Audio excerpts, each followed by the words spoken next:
Hi, Father Marshall Shelley coming to you from St. Peter's Episcopal Church. It has been a while since I've actually been in my study here at the church offices to greet you and to give you an update on what's happening in life and ministry of St. Peter's. Been all around the property, up on the hill over at the churchyard, in the church, walking around, showcasing some of the things that are happening around here, by also showing you some of the spaces we're in. And I'm here today partly because it's been a long day. I've been having a lot of great things to do in terms of getting ready for annual meeting, getting a diocesan Lenten study ready for the Refugee Task Force, starting to think about Episcopal Community Services Sunday in May of all times, getting ready to announce a new position here at St. Peter's that has been filled. We're looking forward to that. More to come. That's a teaser. Tune in to our annual meeting to learn about that. And as well, we're of course getting ready for Reverend Liz's ordination. On top of all the other things we do on a regular basis, you know, we've got a lot going on here. The shop is open, our feeding ministries are going strong, our daily office is well established and continuing. Our weekly Eucharist is also doing well. So not so much a success story, but just an awareness of how many things, even in these barren months of winter, are bearing fruit for us, and I'm excited about that. So it goes to this aspect of a word that actually was given to a friend of mine that I want to lift up. The word is fortitude. It is an aspect of not only expressing strength and a willingness to if you will, use that aspect of our endurance, our ability to connect to something, our ability to lift up a burden, but also fortitude is an aspect of the forbearance of the Spirit, that ability we have to hold fast to that which is true. So that's the word for the week is fortitude. And I see that in so many different ways. I see that being expressed in the church as we enter into this season of Epiphany and really engage with the life of Christ and understanding how we're called to leadership and to service. Reverend Liz did a great sermon to sort of showcase that, and I'm actually going to include a link to that at the end of this video so you can take a look at it. I hope you do click through to it and enjoy that.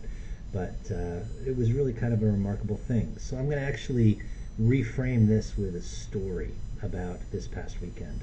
We had a couple of people discerning calls to serve on the vestry. We had a couple of people discerning calls to serve in the parish on staff. We had a couple of people discerning calls to participate in the life of the diocese and serve as convention delegates.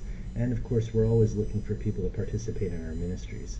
So as I arrived on campus for Sunday services, I get out of the car and step out onto the lawn on my way up to the church, and lo and behold, I'm sure somebody dropped it because they were making a donation to the shop. There was a horseshoe sitting in the middle of the yard, the lawn, right at the foot of the cross, where our lawn cross is, right outside the church. And it was a real horseshoe. It wasn't just one of those ones you toss at a stake or one that you can tell is sort of a souvenir item. This one had been used and worn. It had been brushed and cleaned up, but the cleats had been worn off on the business end, and as well you can see there was a wear pattern from the horse having used it as their shoe for the time that they did. So I picked it up, I carried it into the church, and we had our Sunday services, and in the midst of Reverend Liz's sermon, singing God's praises and just engaging in the life of the church, people stepped up and basically said, "I'm in," expressing fortitude, saying that, you know, I've thought about this, but I'm in.